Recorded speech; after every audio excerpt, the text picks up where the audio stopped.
da vez passada, um exemplo, eu vou retomar muito rapidamente, né? Um exemplo que já decorre de um erro conceitual cometido por um estudante. Tá? Então, na divisão de 1.332 por 22, esse estudante calculava o quociente 6, nós discutimos amplamente isso, né?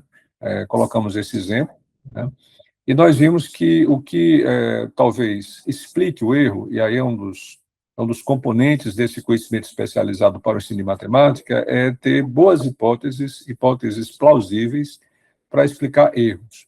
Então, por exemplo, certamente aqui o estudante desconhece ou não tem uma compreensão completa, consolidada do papel que o zero tem no sistema de numeração decimal. Né? A gente entende que a divisão de 1.332 por 22 é aproximadamente 60, né? Porque eu, basicamente, aproximo esse dividendo por 1.200, por exemplo, posso aproximar esse divisor por 20, por exemplo, e na divisão teria 60 e não 6, ou seja, mesmo essa aproximação um tanto grosseira, já indica que 6 não é um resultado plausível, não é um resultado aceitável. Né? O senso numérico do estudante já diria, olha, algo está errado aqui, eu não posso dividir algo próximo de 1.000 por algo próximo de 20, digamos, e obter 6. Né?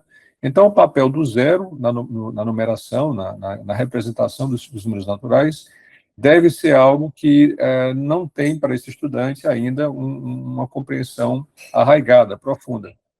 Né?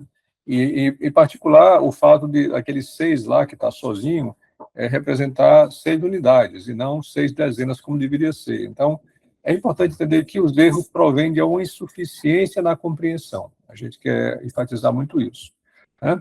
E, por falar nessa questão da compreensão e por qual razão os algoritmos de divisão funcionam, mais uma vez, a gente reforça o fato de que, para que essa compreensão ocorra, para que realmente eu possa ter uma clareza sobre quando usar corretamente o algoritmo e de que maneiras esse algoritmo me dá realmente um resultado correto, factível, esperado, é importante entender que tudo que a gente realiza ali de cálculos, de procedimentos, deriva, mais uma vez, das propriedades da adição e da multiplicação. Que propriedades são essas?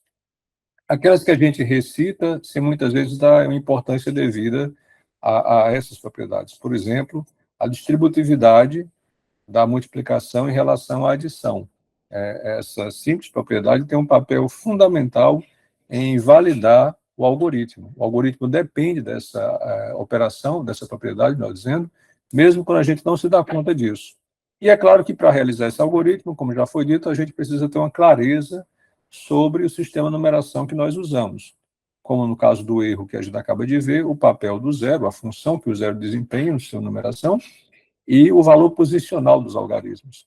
Então, sem que nós, professores, compreendamos, voltando lá para a professora Lipingmar, se a gente não compreende em profundidade o que está acontecendo quando executamos o algoritmo, fica muito difícil se colocar na posição do estudante e reconhecer as razões dos erros que eles cometem. Muitas vezes são erros promissores, porque eles tentam aprender, eles tentam partir do que conhecem rumo àquilo que ainda não conhecem. E nessa trajetória cometem equívocos como todos nós cometemos quando vamos aprender algo.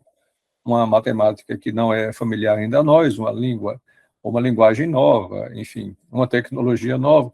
Isso é natural, isso significa aprendizagem. Agora, persistir no erro é um problema que se cronifica, que cria desânimo, cria todo um estado mental que se perpetua e acarreta mais à frente um aluno que abandona, que evade, etc. Então, é importante